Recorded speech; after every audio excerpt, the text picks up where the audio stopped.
Tantor Audio, a division of Recorded Books, presents Babylon, Mesopotamia and the Birth of Civilization, by Paul Krivacek, narrated by Derek Perkins. History which does not inform present-day concerns amounts to little more than self-indulgent antiquarianism. Quentin Skinner, Regius Professor of Modern History at Cambridge University, Inaugural Lecture, 1997. 1. Lessons from the Past. An Introduction.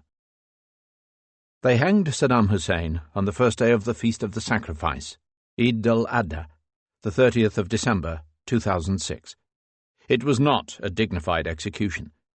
Reading the newspaper reports of that grisly and botched act of barbarism, more revenge than justice, and seeing the mobile phone video images distributed immediately afterwards, I cannot have been the only one to feel that the language of daily journalism was inadequate to encompass such extravagant, larger-than-life events. The cruel tyrant's army crumbles away. He himself escapes, disappears from sight for a time, but is eventually discovered, filthy and heavily bearded, cowering like an animal in a hole in the ground. He is taken captive, publicly humiliated, held in solitary confinement for 1,000 days, and put on trial before a tribunal whose verdict is a foregone conclusion. Hanging him, his exultant executioners almost tear off his head. As in biblical times, God took to speaking to men again, instructing the makers of history. At a secret meeting between senior army officers in Kuwait during the run-up to the First Gulf War, Saddam had explained that he had invaded Kuwait on heaven's express instructions. May God be my witness, that it is the Lord who wanted what happened to happen. This decision we received almost ready-made from God.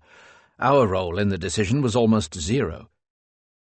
In a BBC documentary, broadcast in October 2005, Nabil Shahd, Foreign Minister of the Palestinian Authority, recalled that President Bush said to all of us, "I'm driven with a mission from God.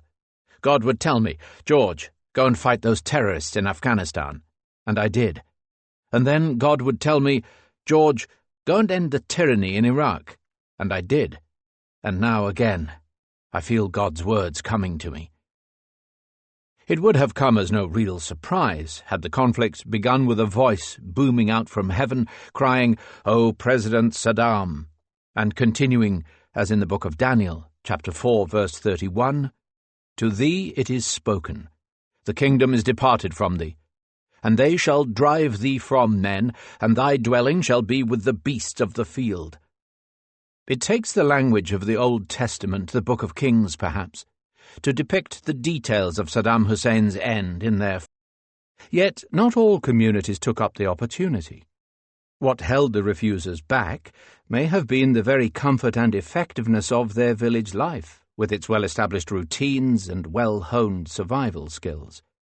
As in many other fields of human endeavour, it seems to have taken the recalcitrance of the awkward reality of the Mesopotamian alluvial plain, the resistance of these unwelcome surroundings, the difficulty of making a living in this unpropitious place, to provide the grit in the oyster, the nucleus around which the great leap forward of humanity crystallized.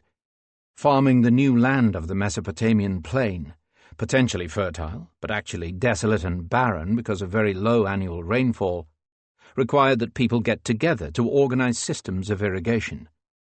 The German-American writer and thinker Karl Wittfogel coined the term hydraulic civilizations for societies in which the need to control water demanded collective action, so stimulating the development of an organizing bureaucracy which led inevitably, in his view, to typical Oriental despotic rule.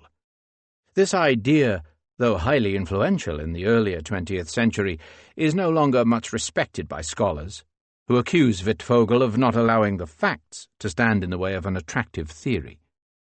Yet it cannot be denied that the riverine environment around the two great Middle Eastern streams did demand collaboration in irrigation works to ensure its settlers' survival, and that somehow this led to the invention of city life. The rest is history, as the cliché has it. From its mysterious, shadowy beginnings, until its final, well-documented end, ancient Mesopotamia acted as a kind of experimental laboratory for civilization, testing, often to destruction, many kinds of religion, from early personifications of natural forces to full-blown temple priesthood and even the first stirrings of monotheism. A wide variety of economic and production systems, from their own version of state planning and centralized direction to their own style of neoliberal privatization, as well as an assortment of government systems, from primitive democracy and consultative monarchy to ruthless tyranny and expansive imperialism. Almost every one of these can be paralleled with similar features found in our own more recent history. It sometimes seems as if the whole ancient story served as a dry run, a dress rehearsal for the succeeding civilization, our own, which would originate in the Greece of Periclean Athens after the demise of the last Mesopotamian empire in the 6th century BCE, and which has brought us to where we stand today.